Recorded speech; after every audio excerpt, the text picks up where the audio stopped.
So good morning, everyone, and or good day. In case you're in a place that it's already in the afternoon time zone. I'm Aaron Chen from JA Piper. I'm the pro bono associate Asia of JA Piper.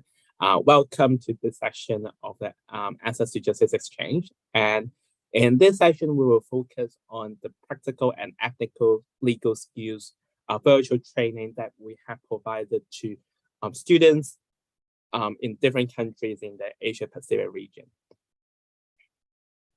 So here's just to remind everyone that in this section we have arranged live interpretation. So in case you are a loud speaker, that you can choose the loud channel, and in case you are a Burmese speaking participant, then you can choose the Burmese channel. And just to let you know that, like, even though the material are prepared in English, so we will try to verbally repeat the content. So you even though you may not มีการแปลออกเป็นบรร but ดา you ภา can ษา still have a chance to understand what the content is about.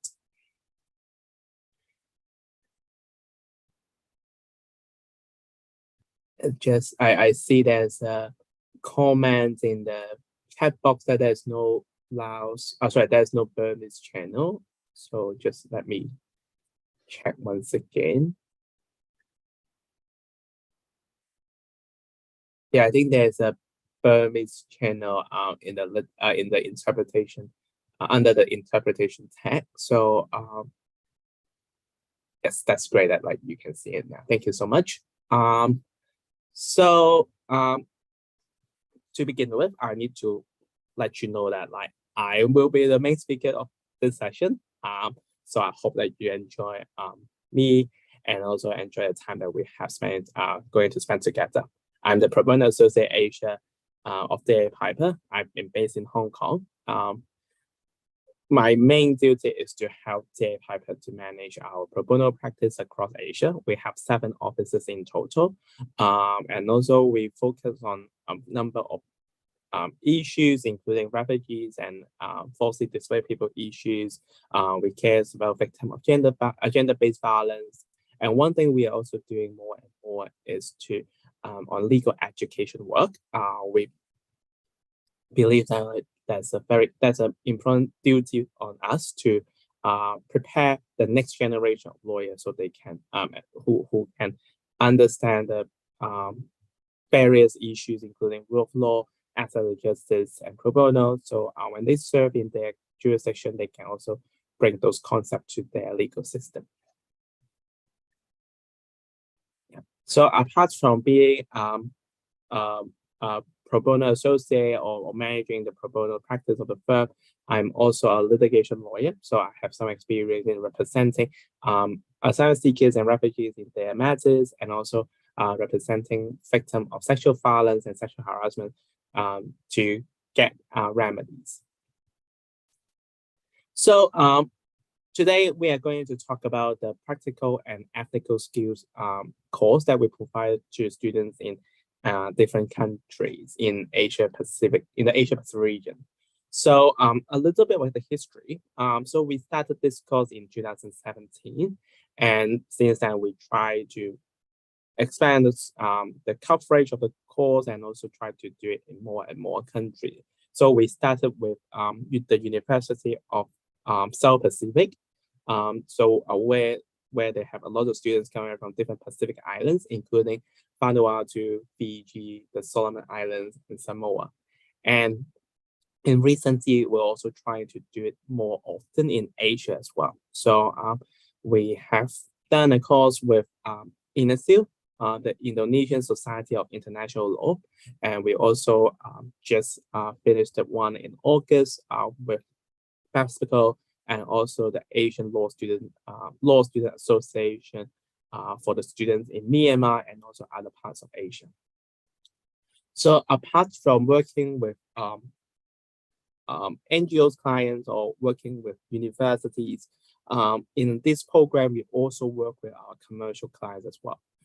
So we often invite commercial lawyers to join commercial lawyers working in-house to join our course as a speakers or one of the teachers of the course. So we have in-house lawyer from GE joined our course. We also have representatives from Westpac and Suncorp to join our course. So as you may know, like GE is a multinational company that is a manufacturer, producing like machinery and other things. Westpac and Suncorp are financial corporation. So they are not only here to talk about the course, but also I think one of the very important role that they can play is to be here and share about their knowledge and their experience as an in-house lawyer to our students. So in case any of the students would like to know more about the legal career, so they can not only listen from us, like from the private practice perspective, but also they can know something from those in-house lawyers. So when they need to make their career choice, they can make a more informed decision. And I have to admit that this is a very long course. We usually do it for 5 days. And in case we do it in person, that is pre-COVID time, we do it like 4 hours a day, including a break. But because of COVID, we cannot travel in Asia. So we have moved some of the courses online. And we understand that it's difficult to get attention of a person online for too long. So we try to condense it to a 3-hour course. And we keep it as a five days course. So and this 5 days is very interesting because we think that the knowledge is like piling up. So it's adding, like every day you will have new knowledge and add it to your knowledge base, and it will help you on the next day. So it's very important to keep it as this like 5-day continuous pattern. Sometimes we will do it on a continuous basis. Sometimes we just do it on an alternative day.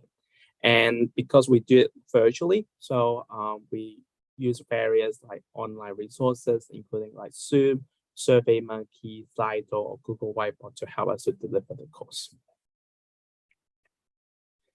And this is the structure of the course. So we usually try to balance the knowledge part and also the practical skills part. So in the first 2 days, we try to cover the concept of rule of law and the asset of justice. We also touch on like how lawyers can play a role in enhancing the rule of law and increase asset of justice. Day 2, we will talk about pro bono. We will talk about the concept of pro bono. Day 3 and 4, the first 2 days is the knowledge part. So starting from day 3 onwards, we will talk about number of skills that we think is important for lawyers to deliver their duty. So so on day 3 and day 4, we will focus on client interviewing skills, especially for working with vulnerable clients. On day 5, we will talk about drafting notes and also letter of advice. One thing I think is quite kind of like proving the material or the curriculum is quite good is like when we work with the University of Southern Pacific, so the course will treat the assignment the students do in our program, especially the one on the drafting file, on file note, and also letter of advice as a formal assignment that will be graded, and the marks will go to their final score. So that they also show that like the university appreciate the quality of teaching and also the content and also the material. So in this course, we would like to tell the students a few things. So on the rule of law, access to justice, and pro bono, we want them to understand and appreciate the right to access of justice and its importance to individual, society, and rule of law, and also understand the barriers, and also more importantly, understanding the role and responsibility that they can play in future as a lawyer in improving the rule of law, enhancing access to justice, and providing more pro bono. So they are our future lawyers. They are our hopes and future. So we hope that these kind of concepts can get into their mind and get into their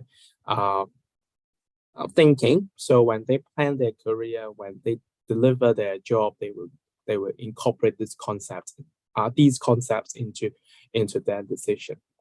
And on the skills part, so we want them to be a better lawyer. So in the in the skills component, one thing that we emphasize is the ethical duty and also the social responsibility of a lawyer to the community. And also we want them to be like aware, to be more aware of the issues that they need to think about in advance when handling vulnerable clients. So lastly, we'll also want to like enhance their skills in communication. So in this course, they are not only having opportunity to do like oral presentation and oral communication. We also have a written assignment for them that is about drafting file notes and letter advice. So we hope them to understand the importance of like easy and effective communication with their client. So these are the outline of the program. So when it comes to the content, so day one, we will talk about rule of law. We will talk about the idea of rule of law. We will talk about barriers. So these are the things that may not be very comprehensively covered in their curriculum while they're studying in the university. So we hope that like through our sharing, through our activity, they can be more aware of the issues. And on day two about pro bono, so we will have exercise to talk about what is pro bono, what is not, and also let them think about what they can do, what kind of needs that the society have, and they will think about like what are the solutions and what are the programs that they can deliver to their communities. And day 3 and 4, so as I said, the attention is put on interviewing vulnerable clients. And also we will touch on the issues about conflict of interest, and also like especially in some of the jurisdictions that like one party in the family, for example, may have a more dominant position. So would that like compromise the interest of the less dominant party in the family, whether there's a conflict in that kind of situation, and how should we resolve that kind of situation? So I think that this may be something is quite difficult and challenging for a junior lawyer, or not to mention a fresh graduate to handle. So we hope that like through our case example, through our case examples and through our activities, students can kind of like have some experience of like what is conflict of interest, what they should do, and yeah, what they should do, and whether it's right or wrong to do a certain decision. And lastly, on day 5, we will have the written exercise. We have the file notes and also letter of advice. So our lawyers will do the review and also marking of those assignments, and also providing feedback. The key points of day 5 is about like easy and effective communication. So we understand that students after a few years in law school, so they may write in very long essay or in a very academic way, but that may not be the best way for them to communicate an issue or explain the advice to the client. So we hope that through these exercise and our sharing, we can let the students know like how should a lawyer speak to a client, what are the things that they should cover, and what are the most effective way to deliver the advice to the client. So for the implementation, we usually spend around like 3 to 6 months to prepare this course with a local client. So one thing we will start to do is about discussing with local clients about whether they have anything want to add or change in the program. For example, when we work with the Indonesian Society of International Law, we understand the students are more interested in international law. So in our program, so we added a part about international law and about the implementation of international law. So hopefully that can echo the interest and the appetite of the students. And then we will revise the materials. Even though we have been running this course for a number of years in different countries, we always try our best to make sure that the case examples, the scenarios are culturally appropriate to that jurisdictions. We do not want to impose any kind of like values or idea that is offensive to that particular jurisdiction. So we will make sure that we are doing things that is appropriate to in their culture. And we are very lucky that in DA Piper we have a very large team of lawyers. So some of the lawyers are maybe from that particular jurisdiction that we will have that course. For example, we have 2 lawyers in Indonesia, based in, from Indonesia that is currently based in our Singapore office. So they help us to review the material and make sure that the examples are fine and they're not causing any problem to the students. And also like the course is we will deliver the course online. So we understand that the networks, stability, the connectivity of some students may not be very well. So we also will schedule a pre-teaching tech check to make sure that they have the resources, they have the equipment for them to access the course. And one thing during the course that we emphasize and we will do it, we think that it's very important is to do the everyday evaluation. So we will gather feedback from the students every day, and also the teaching team will have the debriefing every day. So we will update our program, we will update our style of teaching. Depends on the feedback of students. For example, when students say that there's not enough discussion time for the activity, so next day we will try to adjust it and also try to give more time for students to do their discussion. And also it's very important that like we will tell the student that we have read their comments, we make the following amendments accordingly. So we hope the students feel that like their comments are being appreciated and valued. So I hope that is also the way to keep the student interested in staying in the course. And also we feel that like they are part of the course as well. So their opinion should be properly heard. And we also schedule some after class activity. So the after class activity is usually about like lawyer sharing about their career. So a lot of students that we have is about to leave the law school and enter the job market. So we hope students to understand like what are the options that they can have and whether they should do a master degree or what are the benefits of doing that, or whether they should go in-house private practice. So I hope that our sharing can give them some like more up-to-date information about the market situation, and then they can think about like what they want to do in their career and how they can achieve their goals. So as I said, we care about feedback, and we also care about like comments from our students and also our partners. So today I'm very happy to have one of our client representative joining us today. So he's Kevin Setiati from the Indonesian Society of International Law. So he is one of the directors of INASIL. So in July, we had a course with INASIL.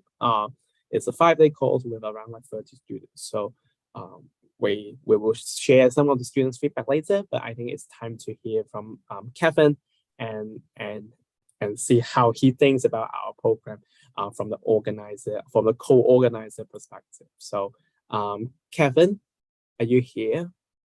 Hi, Mr. Chan. Good Hi, morning. Kevin. So thank you so much for joining us once again. And You're most welcome. Yeah, because your feedback, your comments very important, and that I'm sure that helps the audience to understand like why InnerSeal partner with us in this program. So perhaps I should start with like why InnerSeal did that with us. What are the values that you see from this course that can benefit your members? Yes, so there are two reasons, Mr. Chan, that I think can the reasons to answer your questions. Well, first of all, Inasil was very fascinated by the program since it's offer a very practical skills, which law students rarely get or taught during their studies in law school, particularly here in Indonesia. Additionally, one of our mission is to educate others in the fields of international by various means. So when INASIL was informed that DLA Piper can adjust the course, as you previously mentioned, to have more international law flavor, the board of directors immediately decided that the program is the right fit for INASIL to further educate law students in Indonesia on international law and also to teach Indonesian law students with the practical skills in order to help them prepare in pursuing their legal career in Indonesia. And second of all, is because the reputations of the DLA Piper itself. Ina still aware that DLA Piper is one of the well-known global firms with various expertise and a lot of smart and talented lawyers, such as you, Mr. Chan, uh, as an organization, we have the missions to educate others, and we want to make sure that that law students in Indonesia can learn from the best there is. Based on these two reasons, we decided that collaborating with DLA Piper is the right actions to fulfill our mission. Thank you so much. I understand that like even though you didn't like participate the course in person, but you collected feedback from your members. So how did they think about our program? Well, upon hearing the member stories on a daily basis during the course of the program, although I'm not participating personally in the course as a director, I still need to monitor them from a telescope view, for instance, I concluded that the program is very helpful for our members, especially for those who are currently in their final year, fresh graduate. Some of our members frequently ask me about my experience working as a professionals in the legal industries, particularly on what should they prepare or study upon starting their career. My answer will be always about practical skills, since working as a legal professional sometimes is not just about the legal knowledge, but also it's about how to implement the law, which require practical skills, which we later on will I think you will demonstrate about how to interviewing clients, understanding the gesture, the human body language from a client to know is there something that they didn't tell us during uh, the first interview. And after some of them joining the program, they then said to me immediately, that's what you're always talking about, Kevin. So I would say the program gave them the foundation and point them the right track in pursuing their career as a legal professional, Mr. Chan. I'm just want to follow on this issue. It's like in our course we focus on practical skills and also talk about like ethical duties of lawyer. Is it something that is not like covered covered a lot in the university curriculum? So would you agree with me that like our program may be able to fill some gaps that that the curriculum may have? Yes, of course, Mr. Chan. The program give well in the university we were taught about uh, ethicals, act, the legal profession ethics, and how we should and the theory of the ethical of the legal ethical professions. However, again, this is just a theory because in Indonesia the students were leaning to be prepared as the curriculum was designed to make the student as an academician instead of a legal practitioners. So when DLA Pipers give us this program, we saw that okay, this is the right program to fill those gaps to give the understanding to the Indonesian students that what this is the way you implement the theories that were taught in the classroom, and how you implement it in the practice. Of course, at the moment, some reformations is currently undergoing the current Minister of Educations and Research make a various reform program which allows students to learn more, particularly in terms of practical skills. However, not all university can just in the blink of an eye change their curriculum or adapt with that curriculum. So yes, the program is definitely fill that gap, Mr. Chan. I guess we are looking forward and see and want to know how the program will look like. So from industry perspective or from your perspective, what do you want to see the program to achieve, and how it can be improved, or how do you want the program look like in future? Well, in terms of what would I like to change, in terms of the substance, I don't think I do I'm in the view that the program is substance wise is great. However, the things that I would like maybe to change, and we do hope that in next year we can do another program with DLA Piper, because there's a lot of request at the moment from the students to us. It's maybe about the frequencies so that more students can participate in this program. This year with in our first collaborations, we received about 100 registrants for this batch, and it took a bit quite a while for us to sort the registrants, because as requested, we can only fill the program with about 30 to 35 people, because otherwise there will be a lot of lawyers and a lot of logistical that we need to prepare. So yeah, I think it's more leaning to about the frequency, so that uh each batch, so if students that registered for the first batch cannot enter the first batch, there will be another second or third batch for them to study as well. Yeah, I think that will be the answer, Mr. Chan. Well, we're also quite looking forward to doing more of this kind of courses with industry and also our partners in Asia. Hopefully, next year, we are not only be able to do it online, but also we may be able to have an in-person opportunity to come to Indonesia and also different parts of Asia to deliver the program. Thank you very much, Kevin, for joining us this morning. You're most welcome, Mr. Chan. Yeah, and Kevin will stay in the program. I mean, I'm staying in this section, so I'm sure that when we talk about the activities and also we talk about other discussion, he will be able to join us, and also I understand Kevin really want to be part of the program, but I hope that today we can give him and everyone in this section a taste about what the programs look like. Thank you so much, Kevin. You're most welcome, Mr. Chan. So as I said, we care about feedback, so that's why we have Kevin to talk about the feedback just now. And now I want to let you know how the students think about our program as well. So Kevin has given you the perspective from the organizer, so he has come to how the students think about the program. So one thing I'm very proud of is almost, I guess, most of the students, the majority of the students think that the course exceeding their expectation.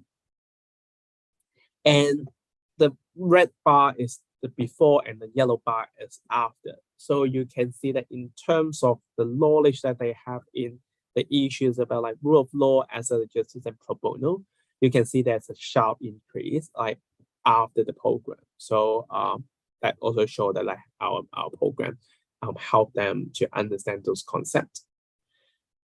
And in terms of the skills on undertaking pro bono work, preparing interview, conducting interview, drafting file notes, structuring, drafting letter advice. So same, red is before, red is before, yellow is after.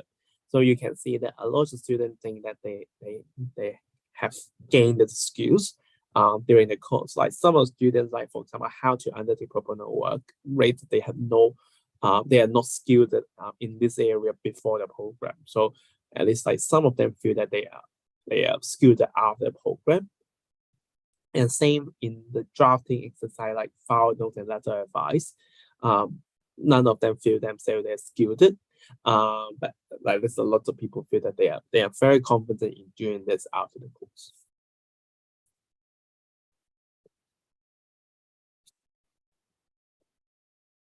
Yeah, and we also ask students to provide some comments about the course. So I think one that I want to highlight is the fourth one, saying that it was greatly helpful. From this course, I got a lot of new wonderful knowledge and skills without feeling too pressured, stressed, because everyone was so welcoming and helpful. What's really touched me is that I can see the mentor's sincere efforts in putting this course to work. I love the interaction. I want to highlight that it's not because I want to show that how much they appreciate our contribution and the program. I want to show it's like there's a very important interactive element in our program. Our activities are like highly interactive. We involve like students. We ask students. Actually, we try to involve every student in every activity, and also we give them a lot of opportunity to speak and to report to the main group, and we also encourage them to express their feelings. So we think that we don't want them to just sit there and just listen to me for 3 hours a day. We want them to be part of the course. One thing that really touched me is there was a student like joining from Germany. She is an Indonesian, but she was in Germany for an exchange program. So she got up like 4 a.m. every day to join us for 3 hours for 5 days, and she didn't miss a class. So I really appreciate the effort of the student as well.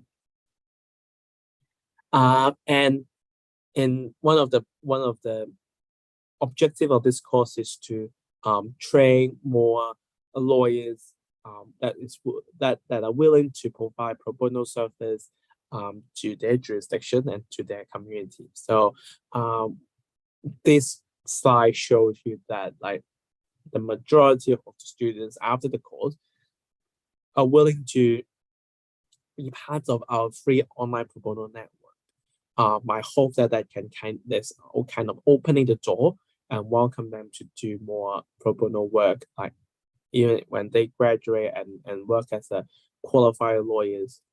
So I hope that they can keep using the knowledge that we provide in this course and continue to deliver high quality pro bono service to their community. So that's it for my presentation. Before I move to the demonstration and show you some of the activities that we have, I just want to see if you guys have any question at this point, or any comments about the structure of this program. Yeah, of course, like I really hope that the program can keep improving. So you may have done a similar course in your jurisdiction and with your organization. So please let us know if you have any view about the course. And in case you want to ask the question yourself, you can raise your hands. Otherwise, you can also put it in the chat box. Okay.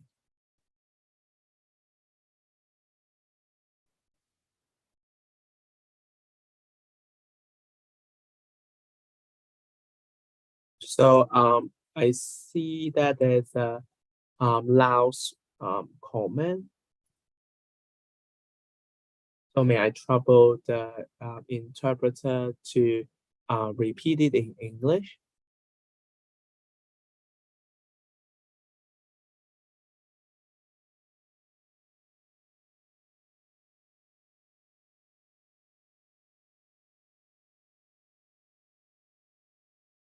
So I see there's a question about what are the teaching method. The teaching method is the teaching is combined with like lecture and activity, and we keep the lecture very short, and we try to provide the knowledge and the examples through our activity. So, for example, there's a lot of like role play and also case scenario, case study. So we put in the information in the case studies, and through the discussion, our teachers will provide our answer and our views on various issues. So we hope that it's kind of a two-way dialogue with the students and help them to understand the concept.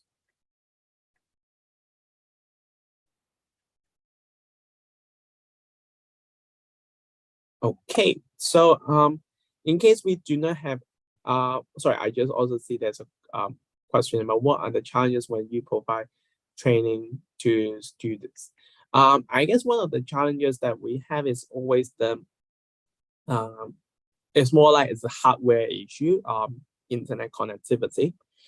In some of the places, so especially during COVID time, like students may go back to their hometown for the course, so the internet may not be very stable, especially we require students to switch on the camera because we want to have that kind of like face-to-face interaction with students, and also like they should like have the face-to-face interaction with their peers as well.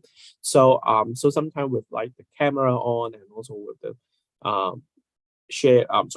screen sharing, so sometimes it may be challenging for them to use it. Another thing that I think is a challenge is sometimes it's really I mean the experience of a student is quite like vary. Some of students may have very little understanding and ideas about the rule of law as a justice and ethical duty as a lawyer. So and sometimes we need to spend more time with that group of students to tell them more about the ethical duty, and I need to emphasize that like some of the ideas are very good. They are very genuine and sincere in assisting their client and providing some solution to the client, but that may not be appropriate as from the lawyer's perspective. For example, like one time we have a discussion about like assisting victim of domestic violence. So and the scenario is saying that like clients feel like not comfortable to come to the office because the husband may know that she goes to see a lawyer and may abuse and attack her. So one of the students suggests that, oh, perhaps like the clients can come to my house and have the interview. That is something that we as a lawyer may not think is so appropriate. But at the same time, students genuinely want to help the client and find a place that she thinks comfortable to do the interview and do the meeting. So we don't judge them on that. What we just try to do is to let them know like what are the boundaries as a lawyer that you should keep with your client, and also what are the issues that you should think about with the for the clients. And also I can see, I think it's another Laos language comment in the chat box, so I may need to trouble the secretariat or the interpreter to help me with that.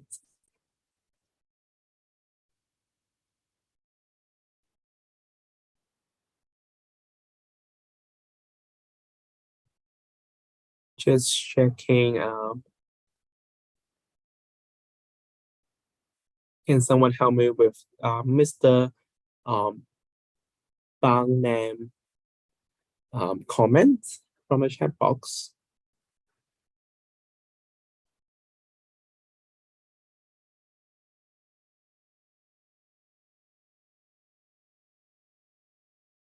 So ethnics and the comment is ethnics and the economy are growing, cause us to lack ethnics. How can we solve it?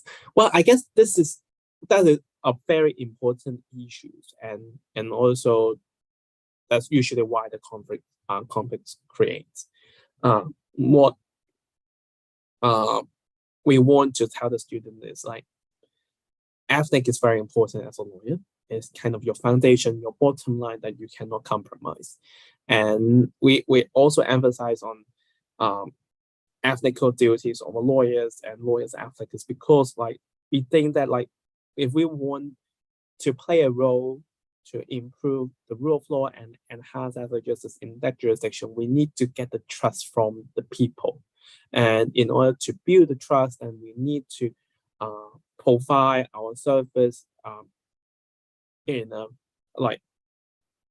very ethical manner. So we want to do things properly so clients can trust us, clients can believe us, and client can, not only client but the society can respect us. So when we propose some of the changes and ideas, so we will be listened. So we really want to that is a very good comment. This is exactly the main purpose of the course, is we need to tell the student that ethics is something that we cannot compromise as a lawyer.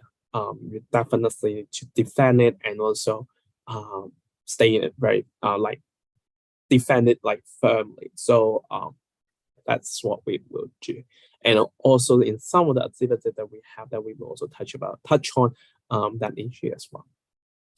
So in case like we do not have any other questions, so don't worry, we will keep listening to you and welcome your comments like anytime. So if you have any comments, just put it in the chat box or raise your hand, and I can invite you to speak. So like now here come to the demonstration part.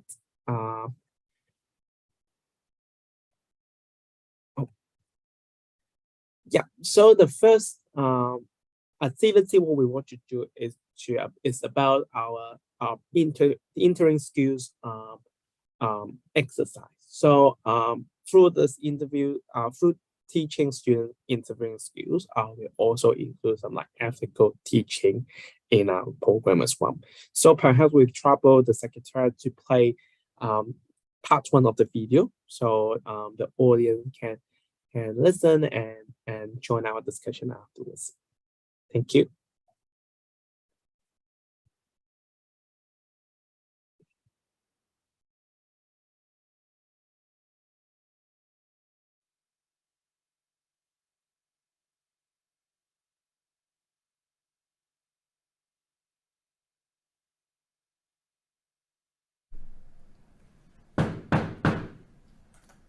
Come in.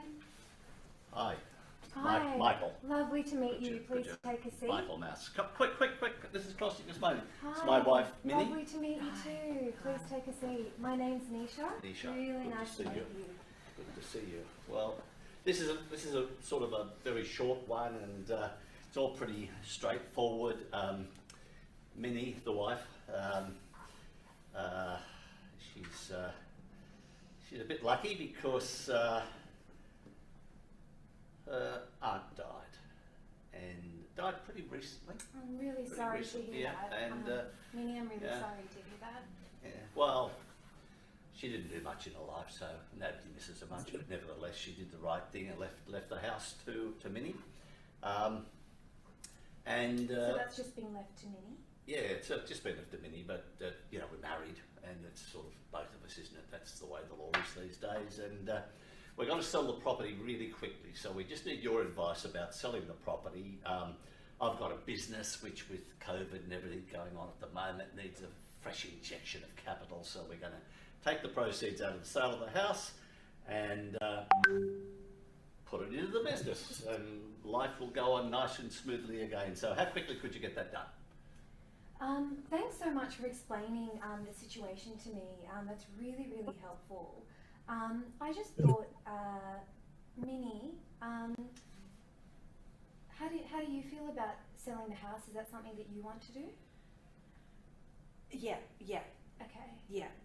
Yeah. Okay. Yeah, she does. We've talked about it, and we're here. It's one view about all of these things. Of course, you know, marriages are like it's. I can sort of work all of this stuff out, and Minnie's pretty good. She sort of goes along with it. So she wants me to have the money to put into the business, don't you? Yeah. Right. Okay.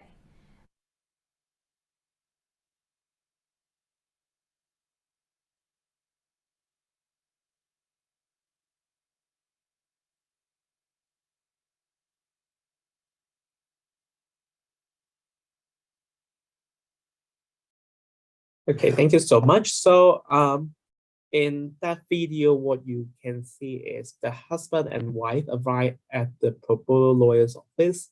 The lawyer greets them and asks them to sit down and explain what they have come to the clinic. The husband introduces himself and introduces his wife. The wife is standing behind her husband and is looking down at the floor. The wife does not speak and she looks frightened. The husband starts to talk and he says that his wife's aunt recently died and left a house to his wife. The husband says his wife wants advice on how to sell the property quickly. The husband says he wants to invest monies from the sale of the house in his business. So in this exercise, so the first question that we will ask the student is who is the client in this situation? Because you need to first identify who the client is in order to understand like who you owe the duties to, and also think from that person perspective. So can anyone in the audience tell me like who you think is the participant? Oh, sorry, who would you think is the client in this situation? Please feel free to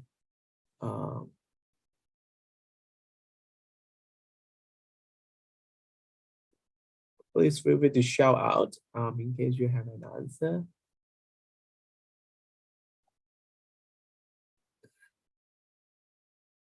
And or raise your hand in case.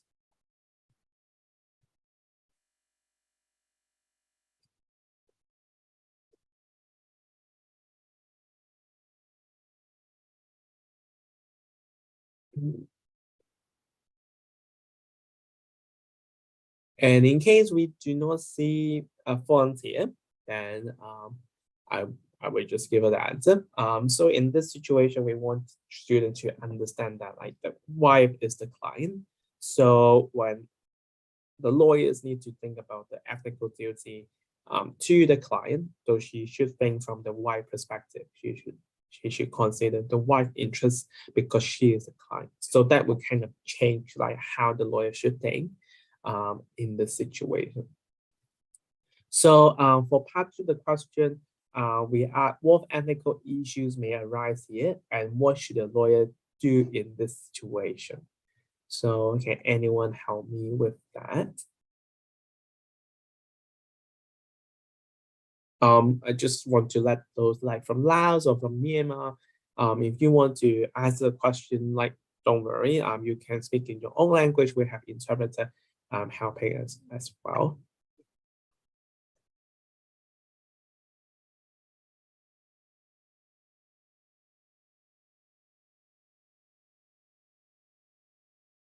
Just want to see if there's any volunteer that can help me with that. Oh, Kevin is here. So Kevin, thanks for helping me. So, so what ethical issue may arise here, and what should a lawyer do in this situation?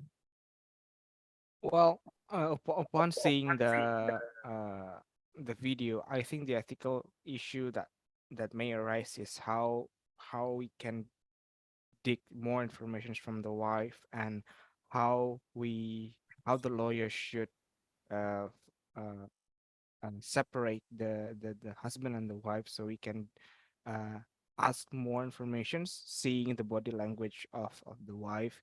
I would argue that something is not right between the husband and the wife, and and also some the wife might have a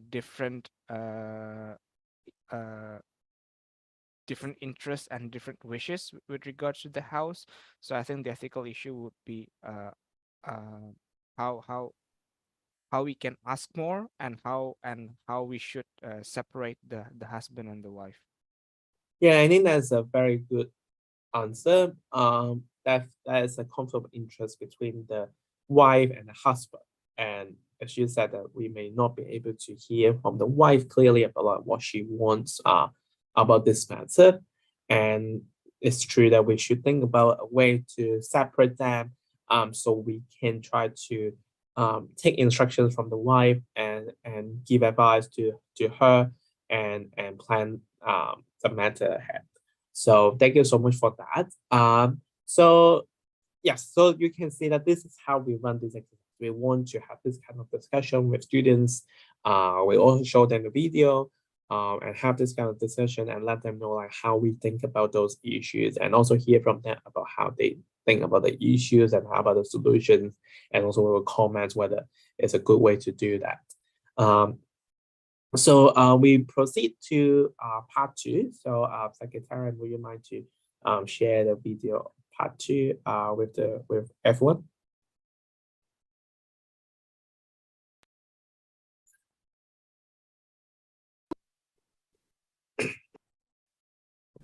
Well, what might be really helpful is if I could just speak to Minnie for a moment, and if I could just kindly ask you just to step out just for a few moments so I can have a word with Minnie. What?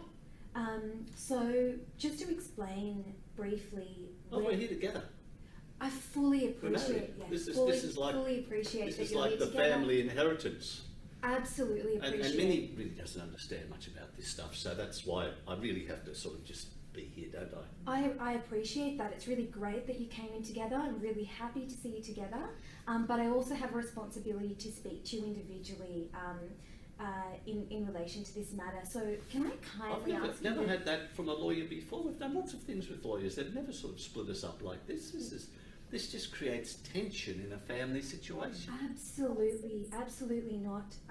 And I'm just trying to do this as smoothly as possible. It's just that I do need to speak to Minnie individually. What, you don't believe what I'm saying to you? Absolutely, You don't trust me? I do trust you. You I sure? do trust you.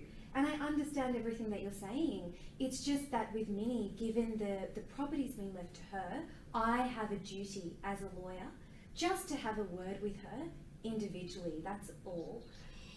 So if you would be so kind. Just don't stuff this up. I'll be back. Thank you so much. Thank you. Minnie, if I can just ask you just to tuck in a little bit closer, so if I can just speak to you. How are you today? Yeah, okay. It's a lot. Thank you so much. So this is part 2 of the video, and that's what the video said. The lawyers realized the potential conflict and asked the husband to wait outside the meeting room while he speaks with his wife. The husband objects and speaks loudly and insists on staying. Eventually, the husband leaves the room. And we asked the following question to the student: what should the lawyer do next? And what particular issues should the lawyer explain to the wife about a lawyer-client relationship? And what particular steps should the lawyer take when interviewing the wife? So we have 3 questions here for this part. So is there any volunteer can help me on this?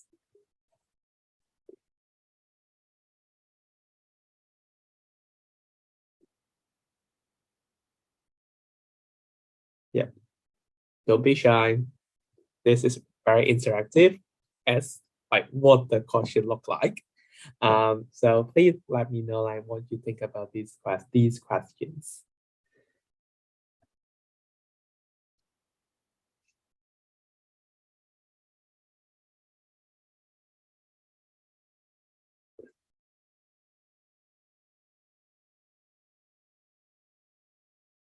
And in that's the case, I hope you don't mind that I can invite volunteers to help me with that.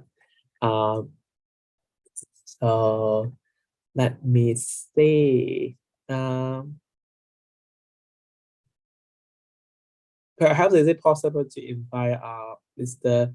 Bang Nam to help us with this question? What should the lawyer do next? What particular issue should the lawyer explain to the wife, and about a lawyer-client lawyer-client relationship, and what particular steps should the lawyer take when interviewing the wife? So just briefly let us know what you think about these questions. Okay, I see there's a new comment from the chat. Okay, thank you, Cherry. I think the lawyer should ask the woman what is the real situation and what whether she wants to sell or not. Yep, that's very good. We need to hear from a client and take the instructions.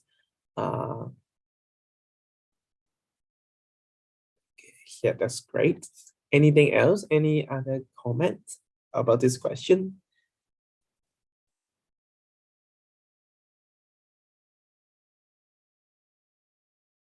Oh, I see. I hope I pronounced it correctly. It's Noi, right?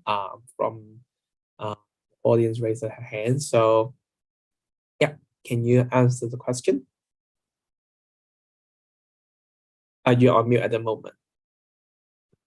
Yes, โดย you are. อันน่ะโดยขออนุญาตแลกเปลี่ยนแต่ว่าอันรบกวนแปลเป็นสองภาษาอังกฤษในอยเด้อขออนุญาตเว้าลาวเราจากสถานการณ์หรือว่าเบิ่งวิดีโอหั้นเนาะเราจะเห็นว่าเมียของเราหั้นมีความกังวลและก็ย้านกลัวและอีกอย่างหนึ่งผู้เป็นผัวเองเนาะก็มีท่าทางหรือว่าอารมณ์คำเว้าที่ว่าค่อนข้างรุนแรงฉะนั้นคิดว่าในขั้นตอนต่อไปที่ว่าทนายควรจะเฮ็ดก็คือ1มาเฮ็ดให้ผู้เป็นเมียหั้นรู้สึกผ่อนคลายรู้สึกว่าไว้ใจผู้ที่เป็นทนายหั้นแล้วก็เฮ็ดให้เราแล้วก็ค่อยๆถามเราถึงว่าถึงความจริงที่ว่าแล้วก็ค่อยๆถามถึงความต้องการของเราเนาะเพราะว่าจากที่เห็นแม่นเราค่อนข้างมีความกังวลหลายคือคิดว่าสิ่งที่สำคัญที่สุดแม่นทนายจะต้องเฮ็ดให้เราไว้วางใจสบายใจแล้วก็พร้อมที่จะเว้าพร้อมที่จะเล่าสู่ทนายฟัง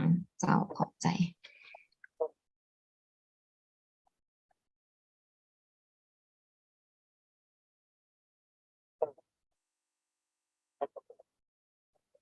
Thank you so much for the answer. Actually, those are very good answer. Yes, I think it's very important for us to explain with the wife, like what the situation is at this moment, why the husband has to leave the room, and why the relationship is between the lawyer and her, but not with the husband. But at the same time, in case like the husband, we say that he has interest in this property, like we may also advise the husband to get his own legal advice, not like getting it from us, but getting it from another lawyer. So he can understand his right and his interest as well. And also we should let like in addition to what you have said, I think we also need to explain to the client that there's a confidentiality and privilege in this relationship, in the lawyer and the client relationship, which means we will not disclose the content or the information provided to us by the wife to any third party without her instruction or the court directions. So hopefully that can also give her some confidence in sharing her method with us and letting us to have the full story and all the information so we can provide the advice to her. And also in case in the situation like this, like when the wife seems like quite vulnerable and she may be a little bit shy or not having like the courage to talk about her issues, so we may also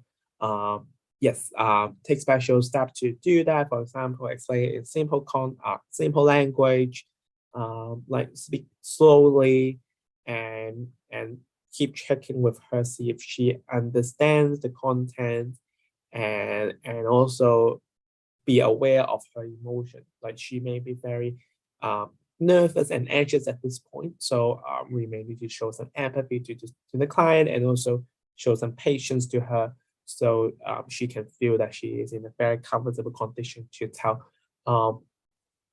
her story and the information with us. Yes, and yes, just that's what like Kevin said in the chat box as well.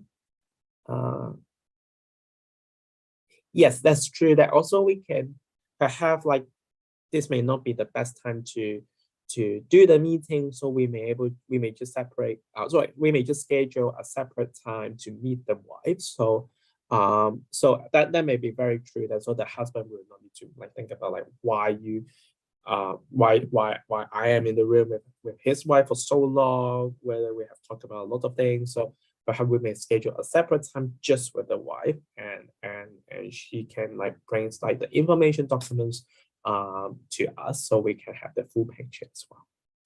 So I see there's a comment in Laos language from Cherry, so I may need an assistant to translate it into English.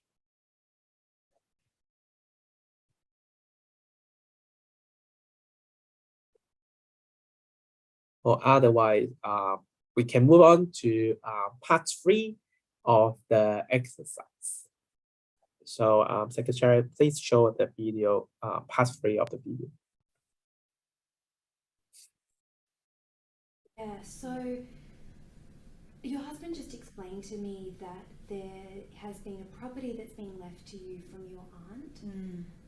And given that the property's been left to you individually, I really do need you to provide instructions about what you want to do with it. Because although you are married to your husband, it's actually your right to decide what you want to do with that property. You don't need to do what your husband tells you to do with it. I don't need to do what he says? No, you don't. So have you been able to see a lawyer about this before, or is this the first time? Yeah. Okay, sure. And because the property's been left to you, you can decide what you want to do with it. You don't need to listen to whatever he's saying.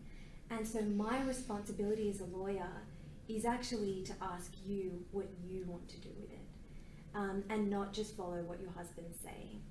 Okay. So can you tell me a bit about what you would like to do with it? Well, I think I want to sell the house because we kind of need the money.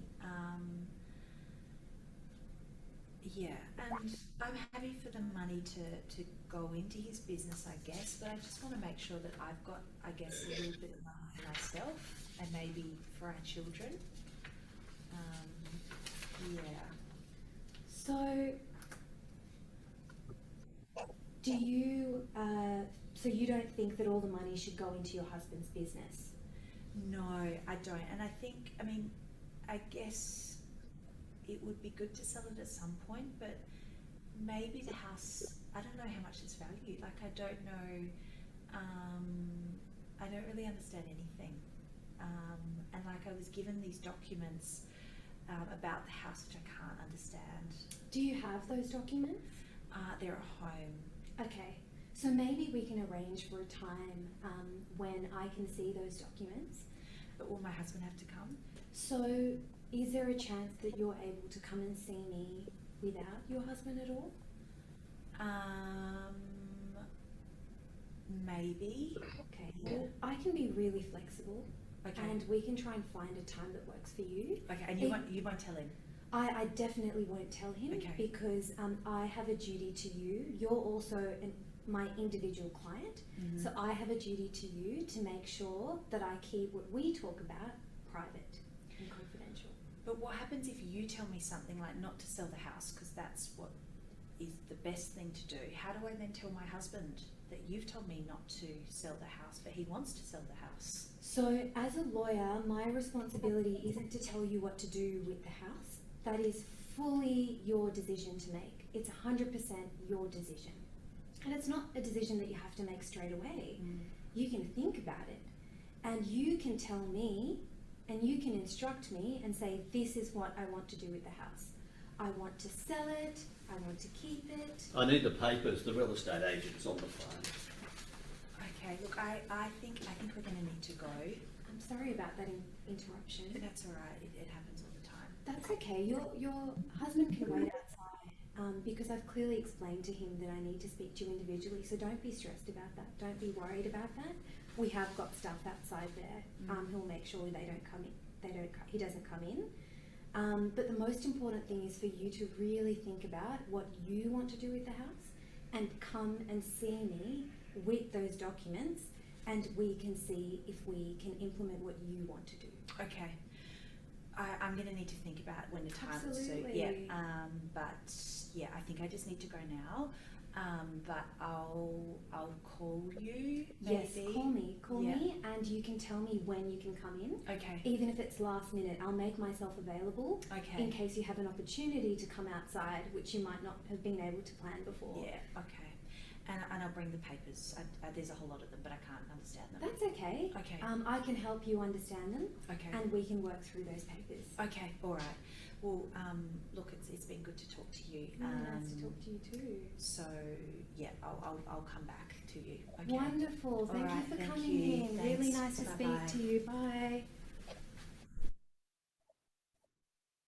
So that's the last part of the video. So you can see that the video, the interview with the clients goes quite well. And what exactly happened in this video is, in this segment, is the wife is clearly confused.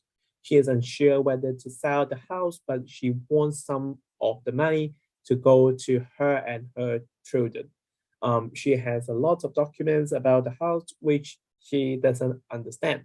She is anxious that her husband will find out about what she and the lawyer discussed in their meeting. So I think some of the issue that we have already covered in our earlier discussion is about explaining the duty of confidentiality to the client. But in this video, after watching 3 parts of the video, do you find that the lawyer has missed something, and what is that? I think that is quite important and quite crucial before we start meeting a client. Anyone has an idea on that?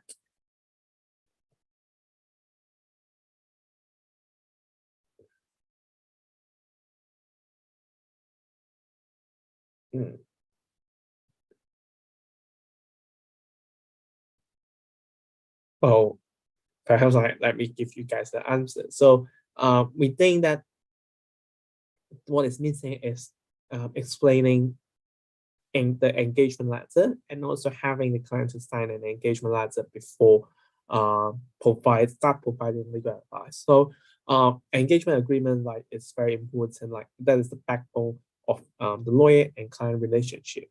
That also govern the duties of different parties, and also the rights and also responsibility of different parties. So we think that it's very important to have this at the first place, especially the client you have identified is the wife. So I think you should check whether you have the engagement letter with the wife, or whether that was signed with the husband or someone else.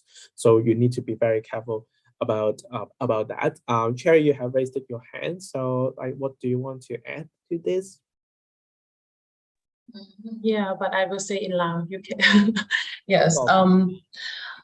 สำหรับน้องคิดว่าเนาะก็คือทนายความก็ได้อธิบายไปเนาะว่าผู้เป็นเมียมีสิทธิ์อย่างนี้ก็คือเรามีสิทธิ์ที่จะตัดสินใจเนาะว่าจะขายดินหรือบ่ขายดินและทนายความเพิ่นก็คือสามารถช่วยหยังผู้เป็นเมียได้แน่ซึ่งผู้เป็นเมียก็ได้อธิบายนะว่าเราบ่ฮู้หยังหลายอย่างเกี่ยวกับเอกสารที่ว่าเรามีเราเบิ่งจากบทเขาเรียกหยังบทสนทนาหรือว่าบทอินเตอร์วิวที่ว่าทนายความเนาะได้นำใช้กับผู้เป็นเมียหั่นก็คือส่วนหลายก็จะเป็นคำเว้าที่แบบเป็นกันเองให้เรารู้สึกสบายใจให้เรารู้สึกว่าเรามีที่พึ่งพิงที่สามารถช่วยได้ให้เราแบบรู้สึกที่พร้อมที่จะมาขอความช่วยเหลือแล้วก็พร้อมผู้เป็นทนายความกับพร้อมที่จะช่วยเหลือเรานะโดยเราก็จะเห็นแน่นอนว่าเมื่อผู้เป็นเมียเราเมื่อเรารู้สึกสบายหรือตอนที่ทนายความเว้ากับเราหั่นน่ะแล้วมันก็เฮ็ดให้เราแบบพร้อมที่จะมาขอความช่วยเหลือแล้วว่าเราจะกลับมาอย่างต่างๆเนาะก็เลยคิดว่าทนายความก็ได้แบบได้เฮ็ดหน้าที่ที่ดีนะ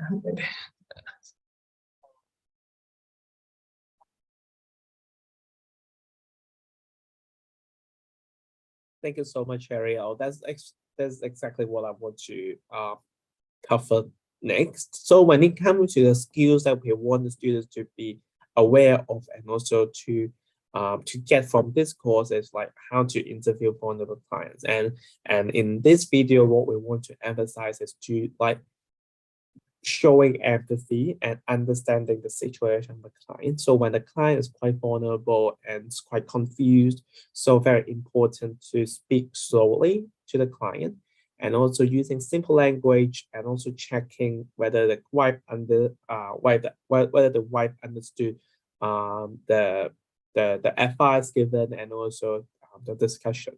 So, and also that is great that the lawyers understand the situation of the wife and willing to make herself available for the client to come back with the legal documents at a time when the husband will not be there. So these are the methods that we want the lawyers, the students to think about, and also be prepared.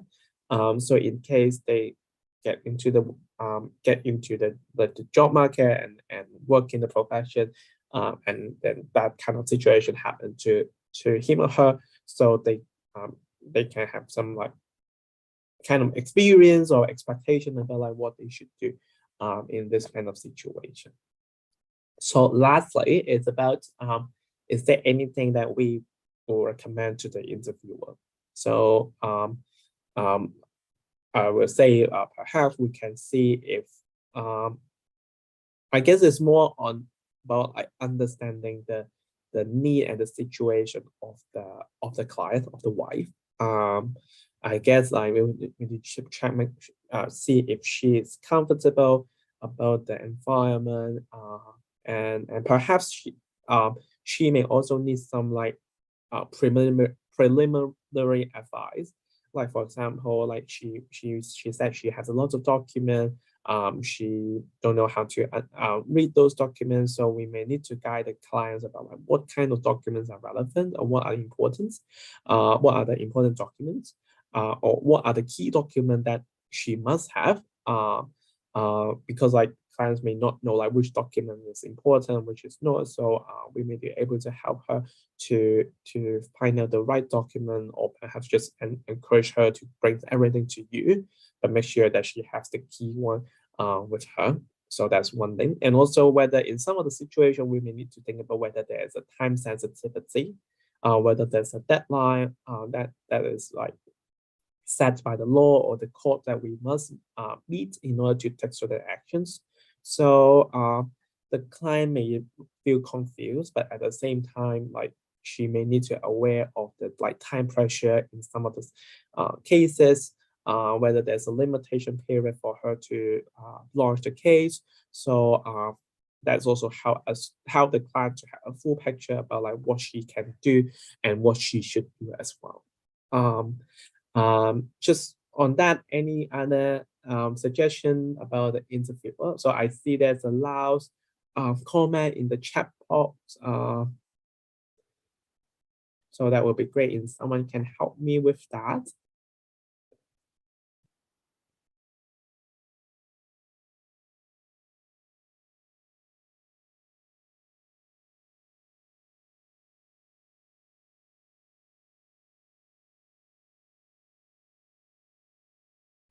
Perhaps like someone can just read it out. Thank you. Thank you. Thank you so much.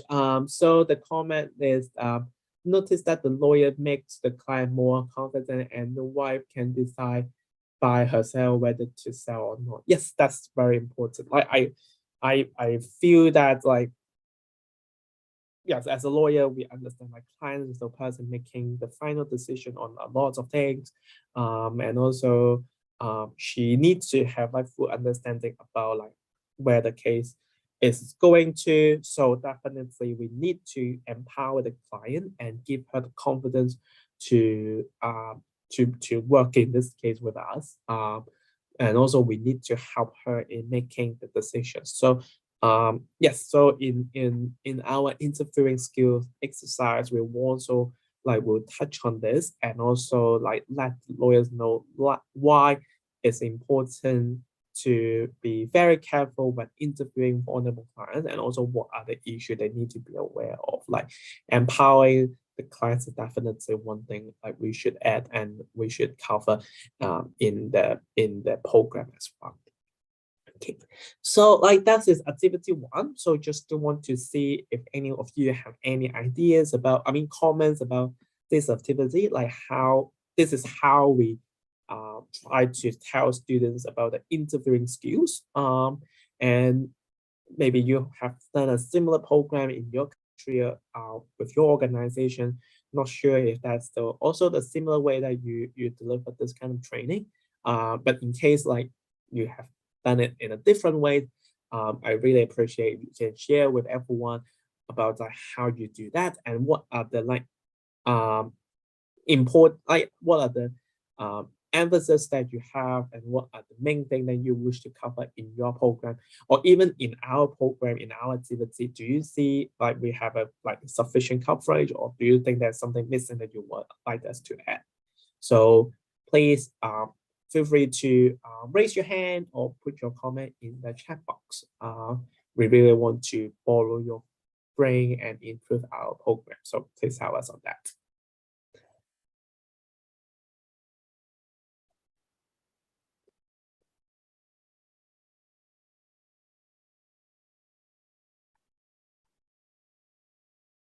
Or perhaps you guys can put a thumbs up and tell us whether this is something you want to have in your country, and whether you think that is something, as in particular, whether this activity is something that meets your expectation in improving future lawyers' interview skills. Thank you. Thank you, Avery. Anyone? Any other comment? And if not, like just let me know like how do you think the activity should improve.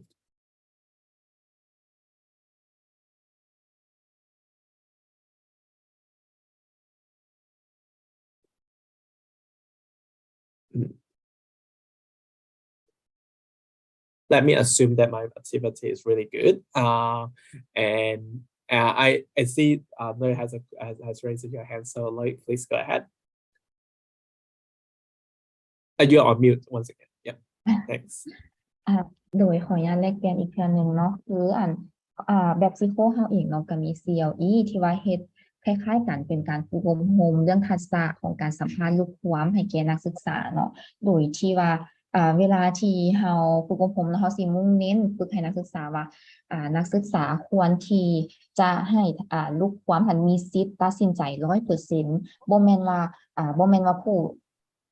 เฮาจะไปแนะนำว่าลูกความควรที่จะตัดสินใจแนวใดแต่เฮาจะให้ทางเลือกอาจจะเป็นหลายๆทางเลือกเนาะให้ลูกความมีสิทธิ์ตัดสินใจและบอกแต่ละทางเลือกว่าแต่ละทางเลือกนั้นมีข้อดีและก็ข้อเสียแตกต่างกันแนวใดและสิ่งที่สำคัญเนาะแม่นเฮาเองให้เวลาแก่ผู้ที่มาขอความช่วยเหลือเฮาบ่ควรที่จะไปคาดคั้นเอาคำตอบทั้งหมดหรือว่าคาดคั้นเอาความจริงทั้งหมดจากลูกความในเวลาเดียวเฮาควรที่จะให้เวลาเขาเจ้าเวลาที่เขาเจ้าพร้อมให้เขาเจ้าสามารถติดต่อกลับหาเฮาได้หรือว่าหลายๆช่องทางที่ว่าเขาเจ้าสามารถ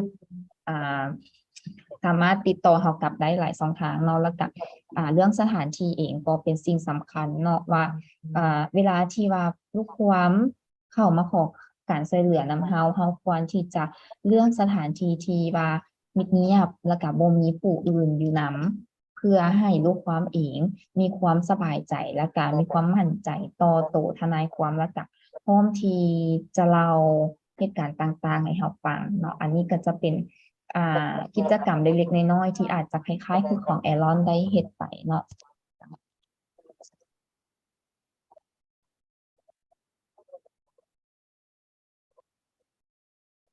Thank you so much. I also want to add that in some of the countries, like that's really true that there's kind of like power imbalance within the family and or like between the two genders. So students may have some impression that, like, for example, in this situation, the husband, the man must be the one in charge and the one making a decision. But what we want to let the students know that like if as a lawyer, you really need to know like who you owe the duty to, and also tailor the meeting and tailor the interview to meet the expectation and the needs of your client. So in this situation, the wife, the shy, the frightened wife is the client. So sometimes we really need to have some like courage and confidence to, for example, in this situation, ask the husband to leave and run the meeting with the wife. So that's also one of the things that we want to show the students that like this will happen. This is like the reality. So in this kind of situation, and as a lawyer, that you really need to like be confident and understand what you need to do. And I see there's another comment in the chat box from I hope I pronounce it correctly, is Xin Xia. So there's a Laos language in comments. So hopefully someone can either read it out or type it in English or the comment box so I can repeat it or address it.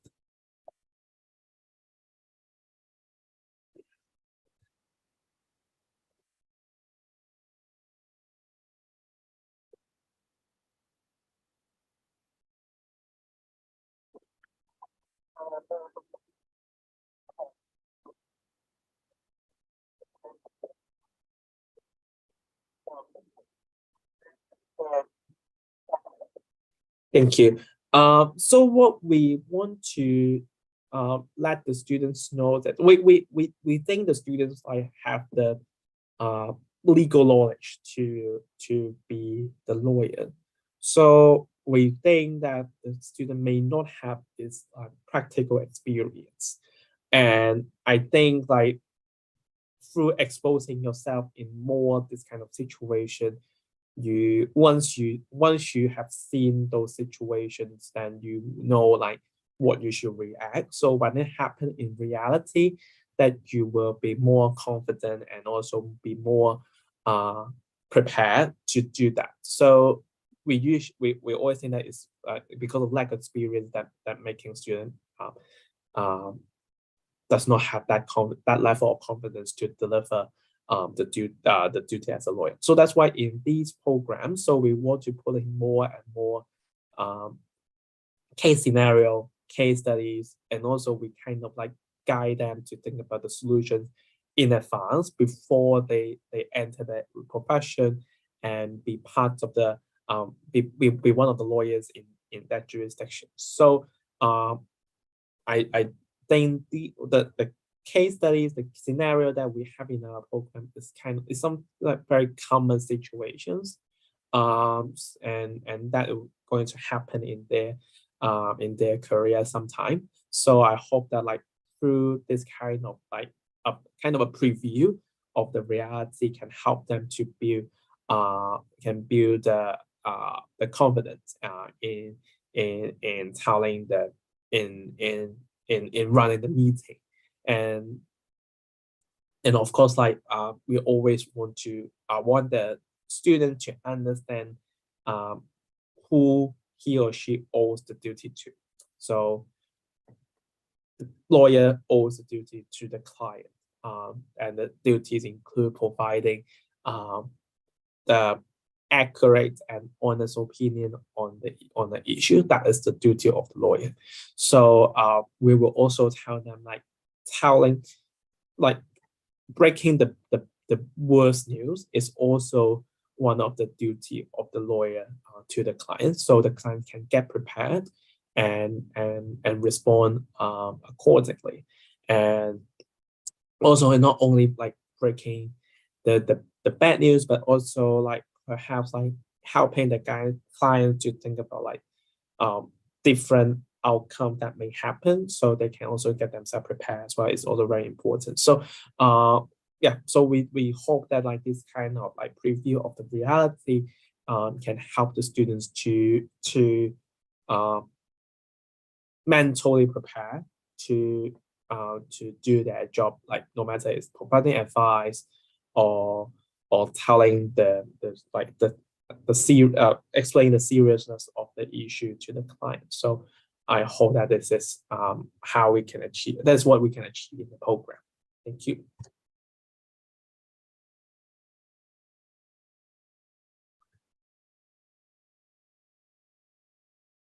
Okay.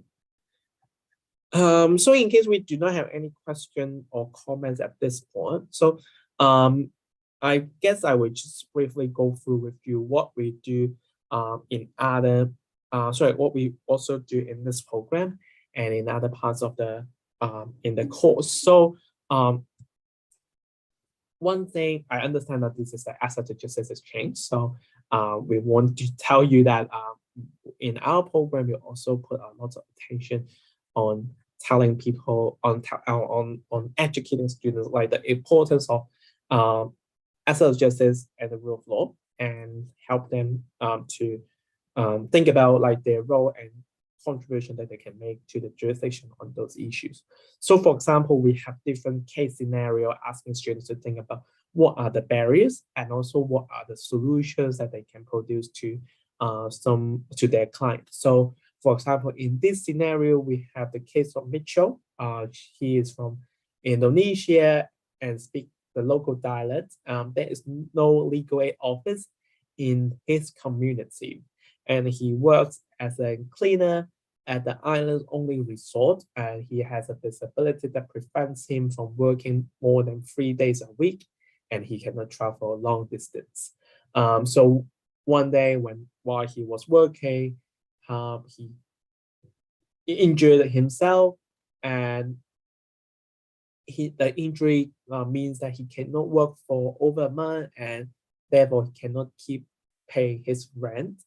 So he only has enough money to pay the medical bill, and he is facing risk of losing his home and his savings. So he wants to understand like what he can do legally or according to the law. So he tried to go online, but what he can find is like something not about the Indonesian law, but about the law in Papua New Guinea. Mitchell wants to get some legal advice. He is unsure about what he can do. So in like this is an example, like with this kind of situation, like we will guide the students about what are the barriers that he may face in asset justice and what we can do to improve the situation. So in case you guys have any comments about these two questions, that you can put it in the chat box or raise your hand, so we can have this kind of discussion. For example, the first thing that I can think of is he can only speak the local dialect. So sometimes the language issue is also the barrier. Is also one of the barriers that preventing people to get legal access. So the lawyer does not understand what he means. That affects his ability in expressing his expressing his feelings, and also talk about his case to the lawyers, and let the lawyers understand like what the case and prepare the appropriate advice. So I guess like as I suggest, we want the student to be aware. So what we want the student to know that is asset justice is not only about whether there are lawyers, whether there's a court system, but also whether there are a lot of like other kind of support or assistance that is relevant or supporting the client to get the legal service. For example, in this situation, probably we either need to have a lawyer that can speak the local dialect, or we need to have even if we have a legal aid office, we have a pro bono legal clinic. In case that is a foreign lawyer, so we need to have an interpreter to assist the client in that communication with the lawyer. So this is something that we need to think about as well. It's not only about like whether we have lawyers or not, or whether there's a cost system, there's a fair cost system, but also we need to think about the matter that is surrounding the issues, or whether the client can get legal service. So this is the thing that we want students to think about, and also what they think about the solution as well.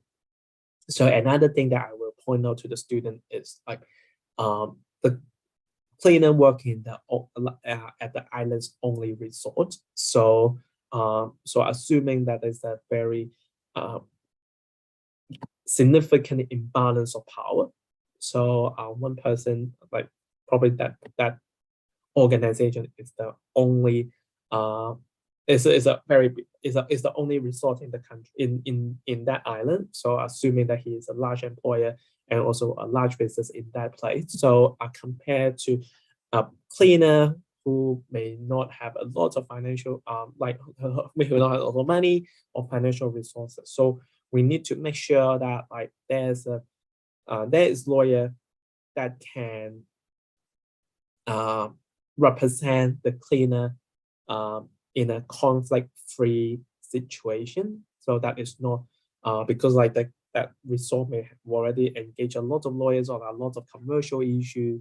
So whether there's sufficient like conflict-free lawyers to represent the cleaner, or whether that is the time that legal aid or public-funded legal aid program that can like kick in to provide that kind of independent support to individual clients to start a case against some big companies. So this is something that we need to think about, and also we encourage students to consider as well.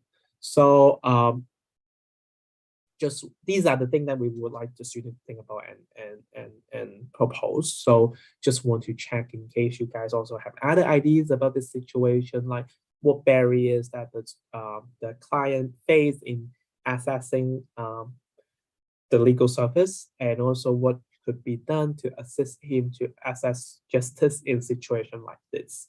So I have talked about a few examples or suggestions already. So great to hear from you and see what you think about this scenario.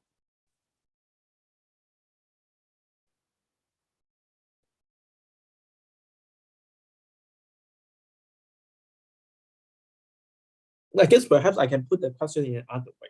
So you guys are experiencing, and I guess a lot of you are experiencing increasing as a justice, or try your very best with your organization and your team in helping more people to get legal services.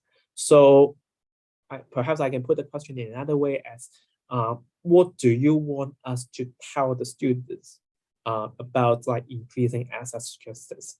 Like what are the key issues, or what are the skills or ability that you want the student to have to join you in increasing access to justice in your country?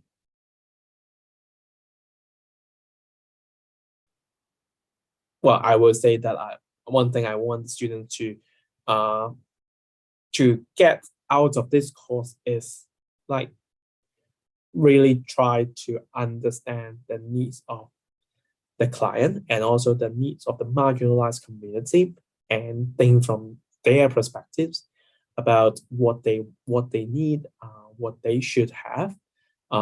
So like we think from their angle, then we can start like planning solutions and proposing ideas, and to help them improve their situation and have more access to justice. So that is what I want the students to get out of this program. So not sure if you guys have any ideas about like what you want us to tell the students about access to justice, what kind of skills, what kind of like ability that the students should have in increasing access to justice for their community.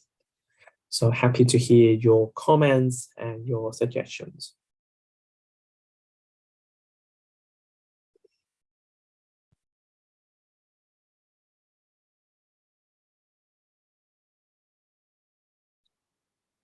Perhaps is that well, I think we have. I see there's a comment from the chat.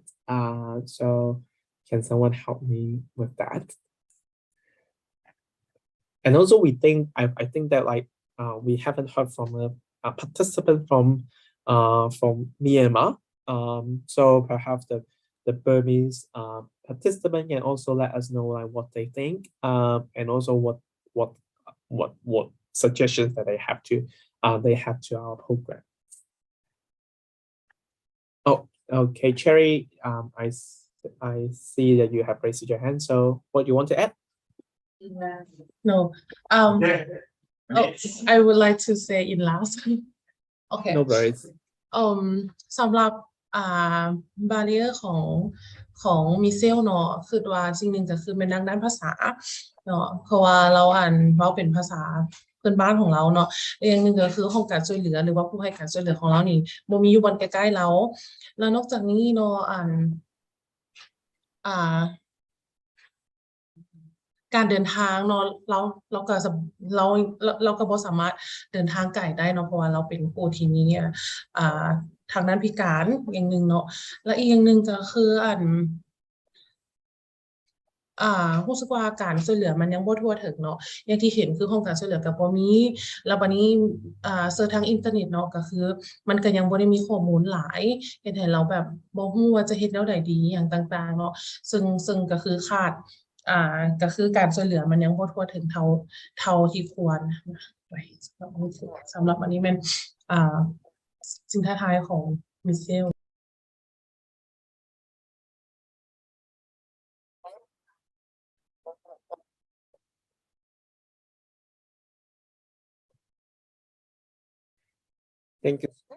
Thank you so much. Yes, that's fair. That these are very valid points. So we also see there's a comment in the chat box from Kyson Pat. So can someone help me with translating those comments in English or something that I can understand?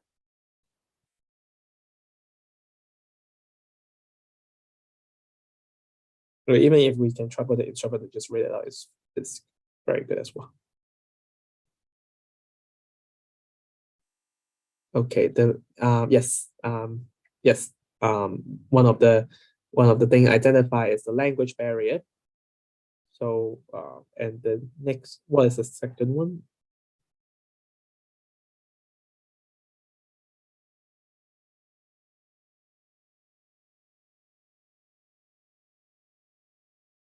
Okay.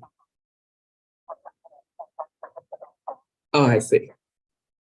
Thank you so much. So yes, so access to justice is a big issue, and also that a lot of things that we need to put together in order to achieve that. So hopefully through this exercise we can let students know about the importance of access to justice and also what they can do.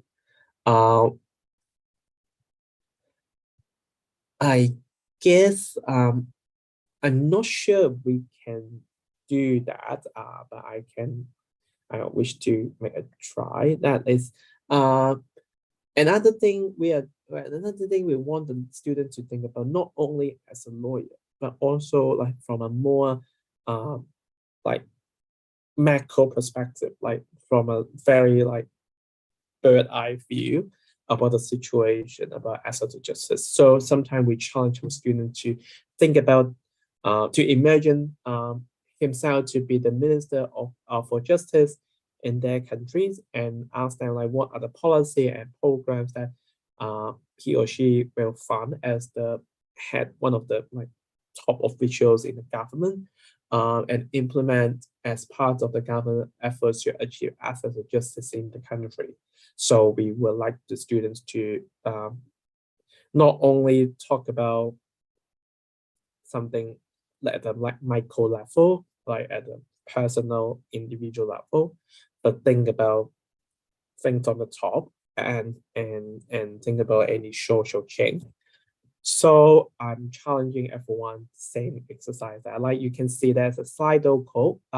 You can go to slido.com with that events ID or scan the QR code and also put in your suggestions in the in the website, so we can form a word cloud and see what are the like main program or policies that like you guys, we have like around like 50, I think we have around like 60 participants in this section, and see what are the common policy and programs idea that we have as a group. So yes, please go to Slido and use the event ID and share your comment with us. And don't worry, in case you want to type in your own language, it's perfectly fine. We will have the interpreter to help me understanding like your suggestions. So let's do that. Shall we like allocate like 5 minutes for doing that?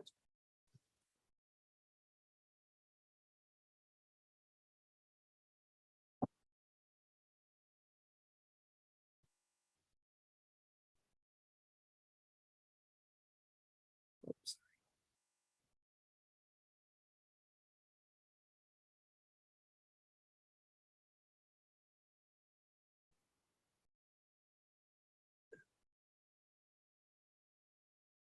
So yes, so just please feel free to share your suggestions, the policy and program suggestions that you will propose as a government officials about achieving access to justice in your country. So please go to Slido, slido.com and enter the event ID and join this activity.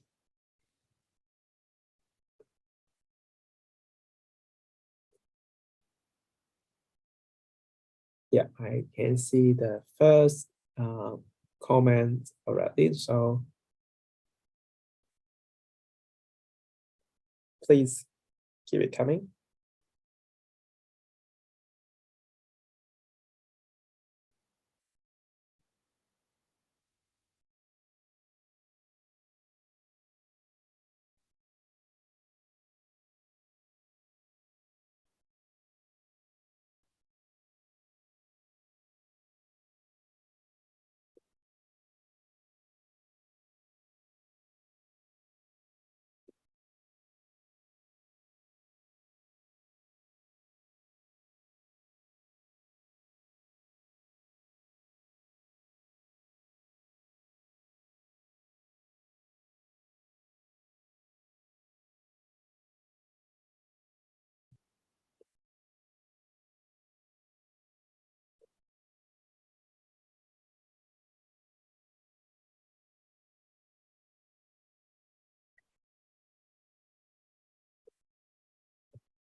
Yes.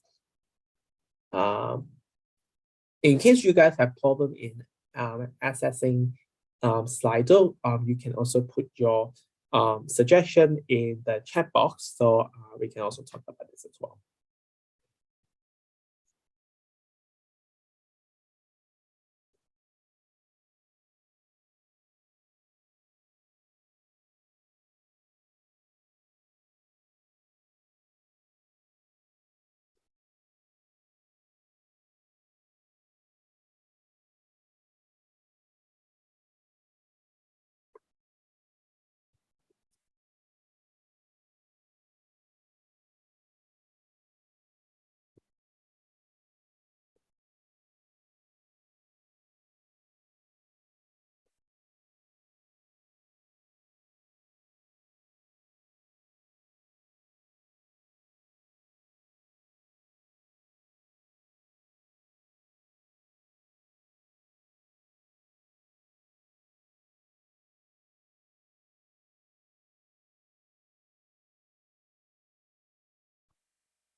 It's great that I can see more people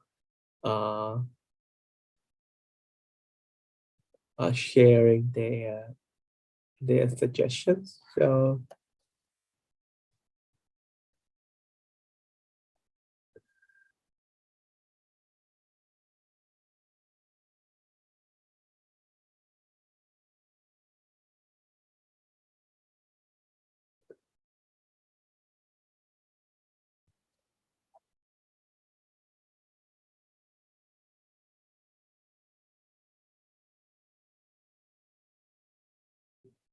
I will give of you extra minutes to put in more suggestions.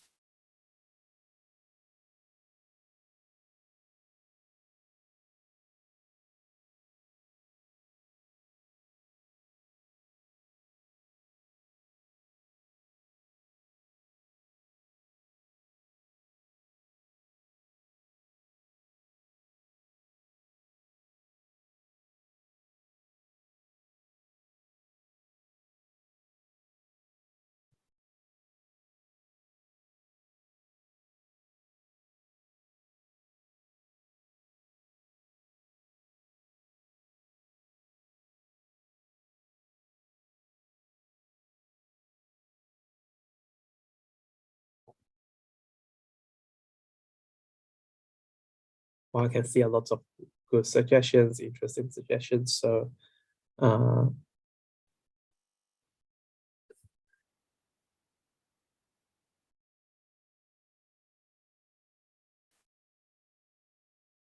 thank you. Thank you so much.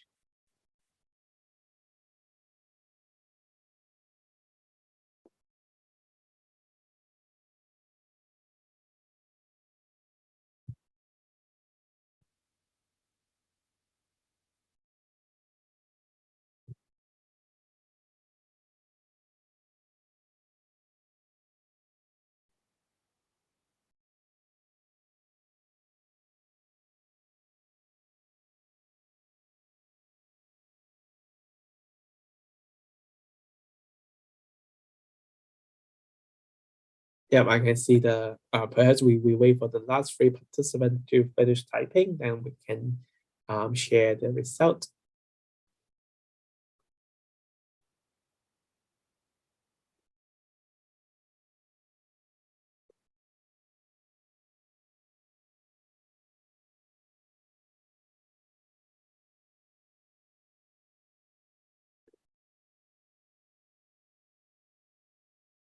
Okay.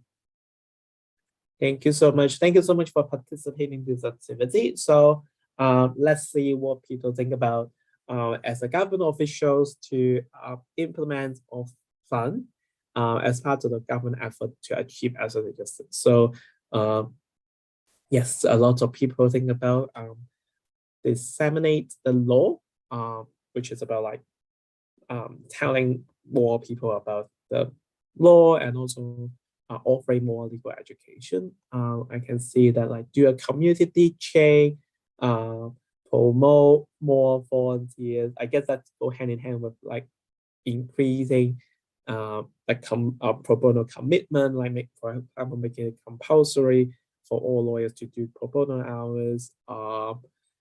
And also I can see there's a lot of topics. So I guess like that participant would like to say that maybe we should have like a program that is focused on those issues like gender-based violence and also climate change and also for the homeless people.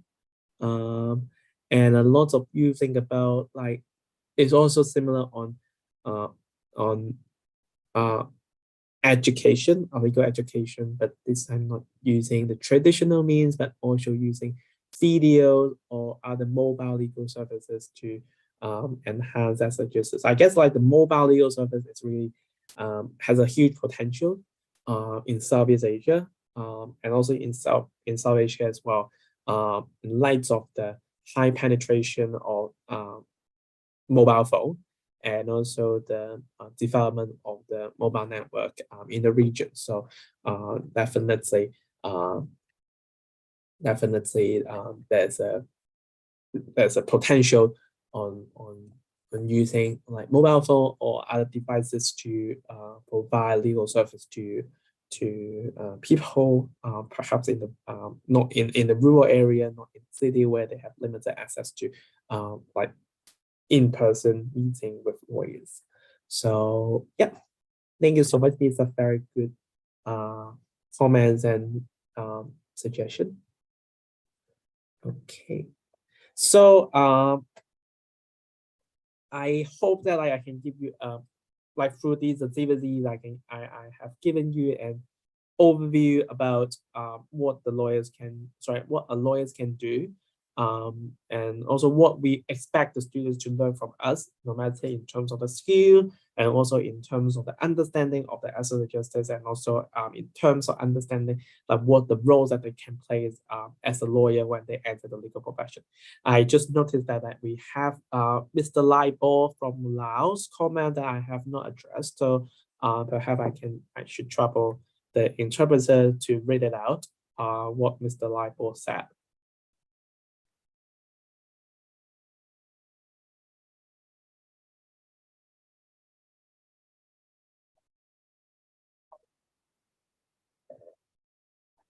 Thank you so much. Yes, so yes, that's also one of the issues that we want the students to be aware of and also prepared to work on as well. So I hope that in the past like almost 2 hours, I have given you an idea about what our practical and ethical legal skill course is about. Hopefully you can see the potential impact that we can bring to the future lawyers. Of course, we welcome like new partnerships from the region. So in case you guys are interested in partnering with us in this program in your country, please feel free to reach out to me. I am leaving my email address in the chat box. So please stay in touch and let me know if you are interested in our program.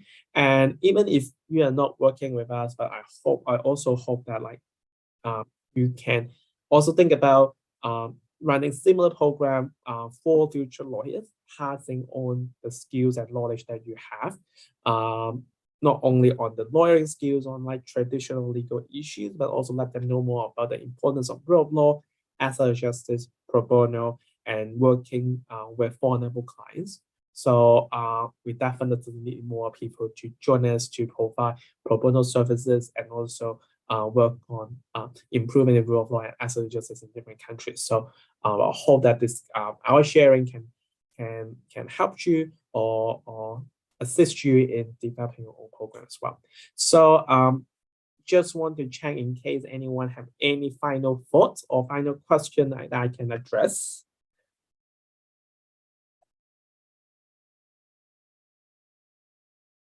I assume that everyone is happy. So great to know that. But in case you have any question that you want to discuss with us, so just email me. I'm more than happy to answer that or connect you with our colleagues in DA Piper to talk about those issues. So I wish you have a very good afternoon. Just a little bit of promotion. So after the lunch break, so I will run another session with my colleagues, Annette Bay and also Pavina from Laos to talk about affordable law firm as the solution for the sandwich class. So please come and join us and also share your view with Annette, Pav, and myself. So I look forward to see you at 1 p.m. Indo-China time and 2 p.m. here in Hong Kong. So I wish you all, if in case I'm not seeing you again, I wish you all a very good weekend. Bye-bye.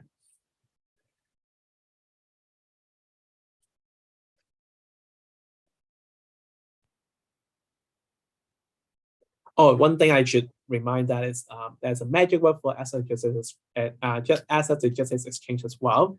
So the magic word for this session is legal ethics, ethics with the S. So just like I think you need to collect those magic words in order to and also complete the post-event survey in order to claim the e-certificate. So magic word for this session is legal ethics. Okay, so have a good day, everyone. See you next time. Bye-bye.